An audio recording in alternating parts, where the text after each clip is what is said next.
Insider podcast here on Philly Sports Network with myself, Liam Jenkins, where you know the score by now.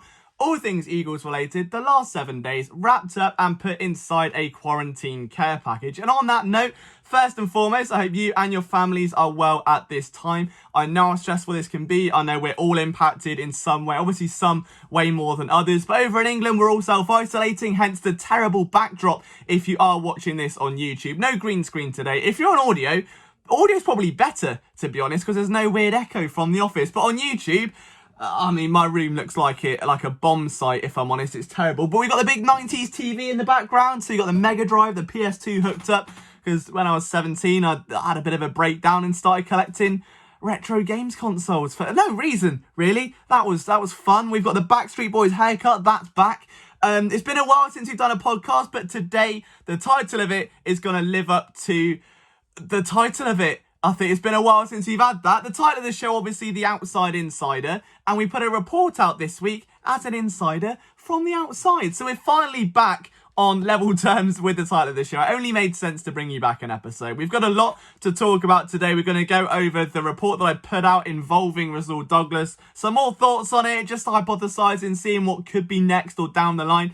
Obviously, then moving into some draft talk. I've got one theory about a player I think the Eagles may be willing to move around for, and it's probably not one you're going to like. So we're going to get into that. I've been doing some real-life CSI investigating, and then obviously answering a few of your questions as well a bit later on. But we're going to start out by saying where the podcast is if you're not yet subscribed. We are on iTunes, we're on Spotify, Stitcher, Spreaker, iHeartRadio, Podbox, Google Podcasts, and I've even heard inside of a Pringles tube. So if you've got one of them, have a look in there. I might pop out of it. I mean, I'm 6'3". It's going to be a big Pringles tube, but never say never. All right, you never know. The first thing I want to get into today is the CSI investigation, because obviously I put together the big wide receiver spreadsheet ranking pro LJ focus level video, which went down really well. So thank you for everyone that's watched it. I put out the article as well. It took forever to first and foremost. I mean, self-isolation is, as you can see by the hair, all right, it is draining me, this, because I'm stuck in these four walls, essentially. I mean, obviously, my family live on an English time zone. I live on an American one, giving me very little time to work with when it comes to recording that kind of thing. So I've got to pick and choose my spots and make sure I nail them. So that video took forever and just sort of cooped up in it. I think I watched like 60 to 70 games worth of tape, which was fun. I love doing those kind of things, but they take forever. But there were a few players throughout that process that I definitely started developing a soft spot for. One of them broke my heart in the same way, and without using an LJ analogy, because we all know how these go by now, although I think we're turning a new leaf, all right, we're leaving that behind us. We're going to be mature and not relate everything to relationships now, okay? We're better than that. However, KJ Hamler, he's got everything you want. Everything you could possibly want in a wide receiver. He's rapid. His release is sensational. Like, if you watch him get off the line, the footwork, the hand movement, it's just chef's kiss. It will leave you flustered. It should have an OnlyFans account. I don't know why it doesn't, if I'm brutally honest with you. And then you get to the physicality, and there's just so much lacking. And there's so much not there. And you look at him play, and around the catch point, he just tends to cower. And I don't think that's the result for the drops. Like, everyone goes, oh, it's a bad QB, and that's why he had a 14% drop rate. I don't think it is. I just think at the catch point, around contested catches, he doesn't fully go up and like, he can do more. And there are instances where, yeah, it's a bad ball and it's underthrown and a safety can come underneath and break it up. But if you give a bit more, you can at least make it contested. It's in the name. It's a contested catch, not a go up and go, like, that's a Liam move. That's a Liam playing basketball. Like, I'm 6'3", 38-inch vertical. I cannot dunk because I'm scared of hurting my wrist on the rim. That is literally KJ Hamler. Like, and it annoys me because if he had just a little more physicality, a bit of Devin Duvernay in his game, you'd be looking at a bona fide first rounder. Without a shadow of a doubt, bona fide first rounder, because he's got everything else. Except the hands and that stuff. I think he's got what you want to see. Now, it's interesting because you compare him to Justin Jefferson, who a lot of people on, I think, Eagles Twitter's been fascinated with over the last week. And there have been some bizarre takes surrounding Justin Jefferson. Some sticking him solely to a slot position. Others saying that he can't play outside. I think he can. He's shown it in 2018, I think, against Florida. But I don't know. I don't want to go out there and say that you shouldn't take Jefferson purely because you don't believe you can play against press. Like, at this point in the draft, or the draft process, this is different. This isn't like a regular draft. And this is where the Hamler dots started connecting for me, because you've got to look at it this way. Pro days are out of the window, all right? I mean, has anyone seen Cameron? I'm asking this like you're going to reply to me.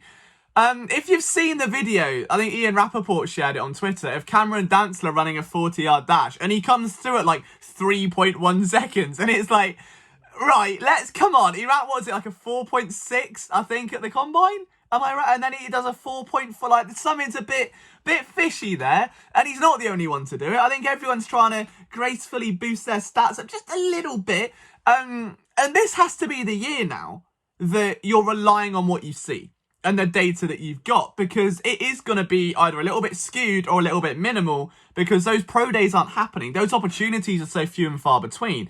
The Eagles, a very forward-thinking franchise that have focused a lot of attention onto analytics, onto, like, I think, like, I don't know what it's called, but you put on the specific gear at practice, you go out, you record a lot of data, you see who's moving where. We're going to call it practice-lytics for now. They're very forward-thinking with that.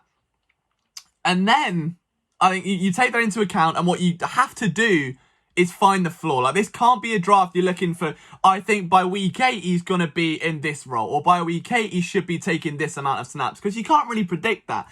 If you're drafted and OTAs don't go ahead, which I would be shocked if they do. You can't hold virtual OTAs, like a big Zoom call of everyone working out and doing chin-ups. It's not going to happen, lad, all right? Let's just leave it.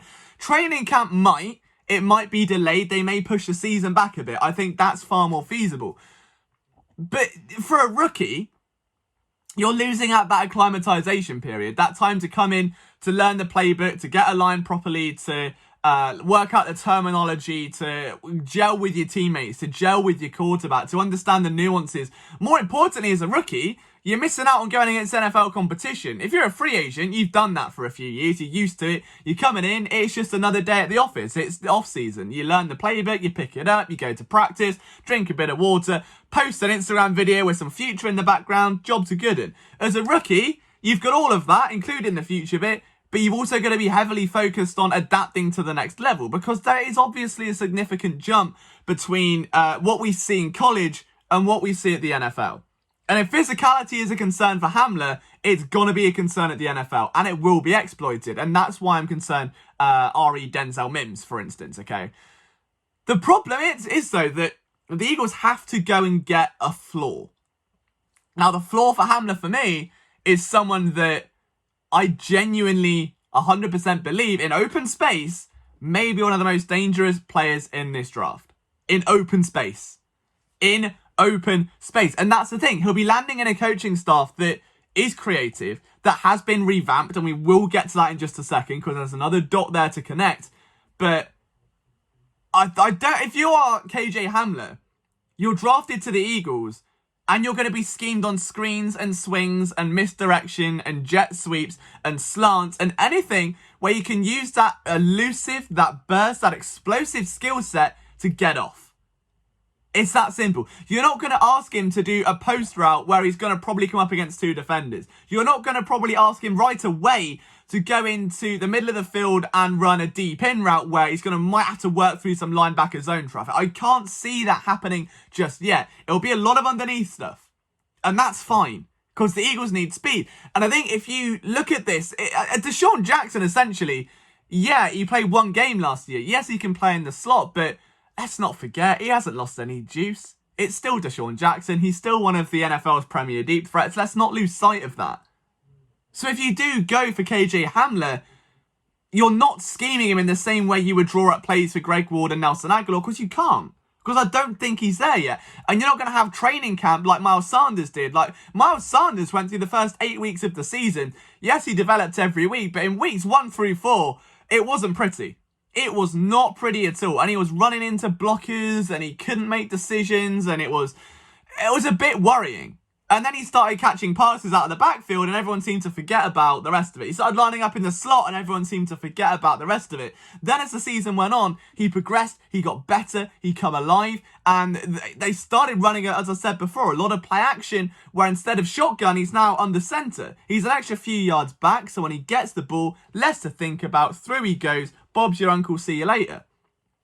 Now, if you factor that in with KJ Hamler, the Eagles haven't had a great track record of bringing in wide receivers recently, right? Golden Tate acquired at the deadline. I've spoken about this a million times. I don't blame Mike Grove for not being able to incorporate him into the offense. I think, unfortunately, that's the nature of a trade. Look at Roy Williams. Look at Randy Moss. Look at Percy Harvin.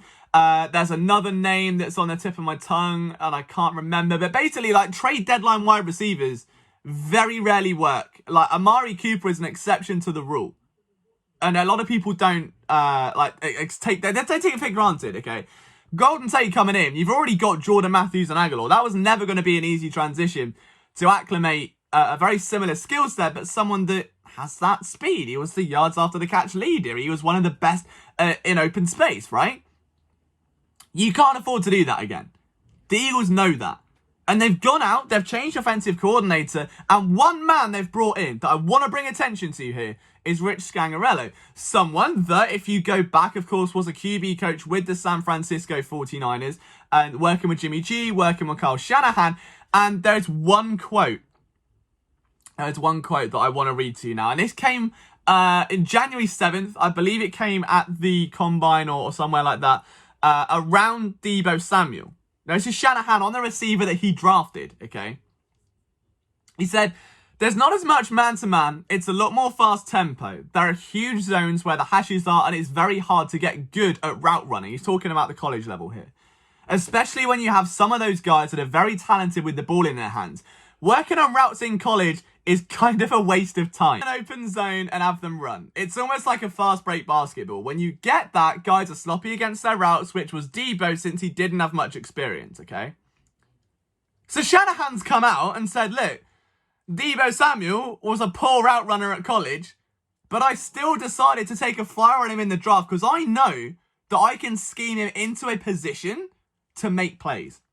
Because I know that I can take that skill set, that speed, and get him to make plays. And you saw it on the tape. How many times was he rushing the ball, especially in the playoffs? He was everywhere. He was a DraftKings crush. He was incredible, right? So who was on that scheme? Rich Scangarello.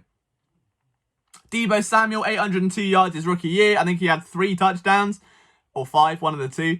Good year. Scangarello has been there. He's seen that. And if that mentality has bled over, if he's picked up anything from Shanahan of like, look, it's the X's and O's as much as the Jimmys and Joes, let's bend to fit around them. There's that saying, right? It's not the X's and O's, it's the Jimmys and the Joes. Well, let's bend those X's and O's around. I mean, and this is someone that then went from the San Francisco franchise to Denver, where he helped turn what was a terrible offense into a mildly functioning play-action one under Drew Lock. Yeah, the offensive line was terrible, and the run game outside of Philip Lindsay was there, I think, to say the least. But it was something. And I think that if you apply that train of thought, someone that incorporated a lot of play action to get wide receivers open, why wouldn't KJ Hamler make sense here? Like, yeah, Justin Jefferson may have a slightly different skill set. Yes, he's arguably got the best hands in the entire draft. Yes, you can look at Denzel Mims, who's got concerns of his own that I've already touched on. Yes, you can then go and look at a Jalen Reagor, who I think will be the best all-round receiver to hit at 21. If you're taking someone at 21, in my mind, it's Jalen Reagor. And I don't know if I touch Mims yet, just because I think he's a little bit too raw as a route runner. He relies on that athleticism. And most of his catches are contested because creating separation through the stem and absorbing contact aren't his strong suit. At the release point, great. But if he doesn't win a release against an NFL cornerback, different story. And that's my main worry. I think he's could be a generational talent, though, Mims. I think he's got the highest upside of any receiver this draft. But the Eagles don't need upside. They need speed, they need it now, and they need it to work. And I think Hamler's shown that. He's shown it at Penn State. He's going to continue to show it at the NFL level if he's schemed properly. And I think Deebo Samuel could be, I would say, a good comparison. They are different players after all, but it makes sense.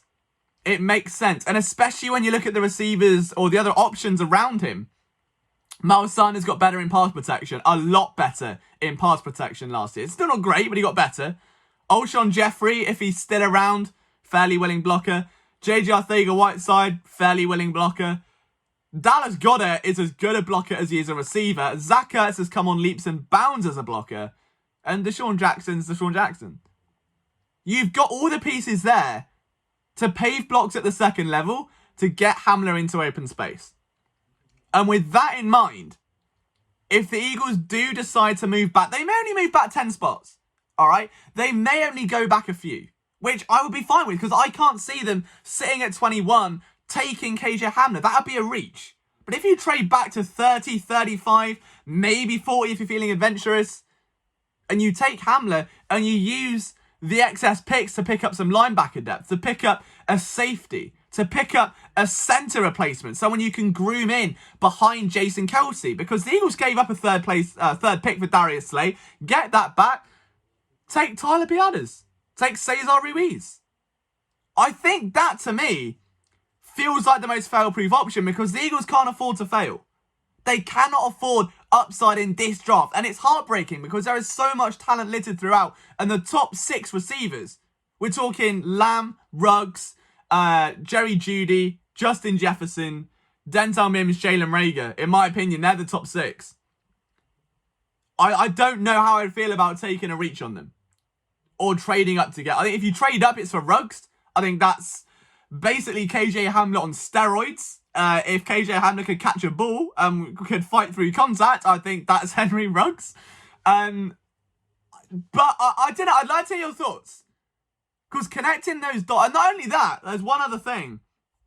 The Eagles go, very recently, there's a trend that the most athletic players seem to do better than the ones that don't. Okay, now, our writer Chris Infante posted a mock draft today, noted something according to Kent Lee Platt's relative athletic scoring. I love Kent. If you're listening to this, Kent, I love you. And he said that, so the Eagles have selected Andre Dillard was a 9.79, Miles Sanders was a 9.49. 2 home run hits, okay? For those of you that don't know, relative athletic score takes across all of your athletic testing, gets a nice average score, and bang, for your position, averages it out. How you doing? 9's pretty good. Josh Sweat, 9.71. Dallas Goedert, 9.56. Avonte Maddox, 8.88. Very, very good. Jannard Avery had a 9.2. Okay? You look at the guys that haven't produced for the Eagles. Arcega-Whiteside, 6.1. Sharif Miller, 6.2. Shelton Gibson, 2. I don't know what Shelton Gibson's doing, but 2.2 ain't good. All right? We know that Hamler is athletic. We know he is scary quick. I think you connect dot number 1 of the Eagles having to be right. You connect dot number 2 of Rich Scangarello and what he has done, what the influence that he's got from Kyle Shanahan, and dot number 3 of getting freak athletes. I think it's Hamler. And you know what? It wouldn't be my go-to pick. I would go with Reagor. If I'm Howie Roseman and I'm looking at this from Howie's perspective, you trade back, you get a pick, you leverage that, maybe you move it on for someone else, and you pick up someone like KJ Hamler. But I want to know your thoughts, guys. If you're on YouTube, let me know in the comments below. It is that time to get into Thank You Next, which is where we answer your questions. So we don't show that bit on YouTube. That's in the full show that will come a little bit later on. And if you are listening onto the podcast, thank you so much for taking the time. Let's get into your questions.